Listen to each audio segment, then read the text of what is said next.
านขายเครื่องเด้อนี่เด้อเสื้อผ้าก็มีเด้อพี่น้องห้านหาเสื้อผ้าหน้าแพสิเมื่อแล้วว่าเจ้ายังจังหน่อยบ่ผ้าแพส่งบ่สบายดีสบายดีเบิ้งกับเจ้าขายเสื้อผ้าหน้าแพสบายดีทงนี่ครับคักบ่หันโถงหันโอ้คักได้งาม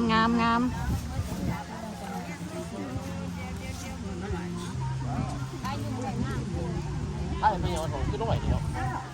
น้อยกระเถิดเห็นนะน้อยใหญ่ก็บ่ใหญ่น้อยกระเถิดอันนี้สิเป็นไส้12x13ค่ะอันนี้ใหญ่สุดของอย่าง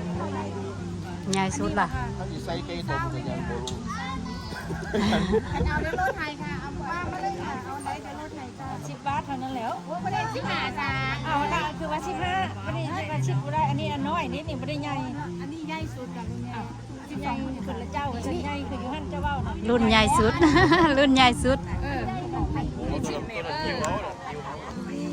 เฮนเมดนะเนาะเป็นใจอย่างสุกได้เหรองามนี่นะ right there งามเด้ look at that งามเด้ใส่ย่ำไปนั่นซื้อบ่แม่นเฮาสิใส่ไปตลาดกะแมนจ้ะพอดีงามไปควายไปฝาเพื่อนเนาะ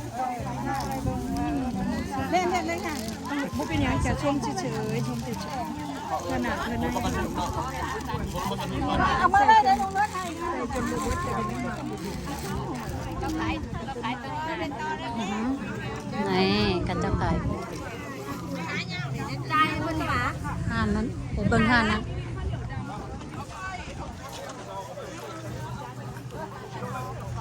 นี่ก็ห่านขายเครื่องโอ้ไปเบิ่งห่านนี่ดูสบายดีถ่ายลงไป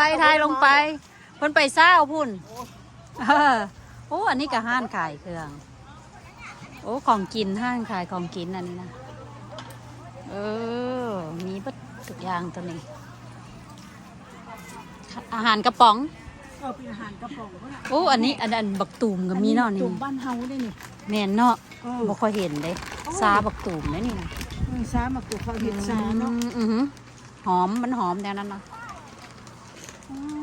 มีหลายอย่างเด้อมีห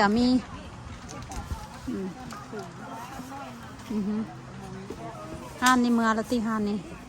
ห้านกับห้านขายเครื่อง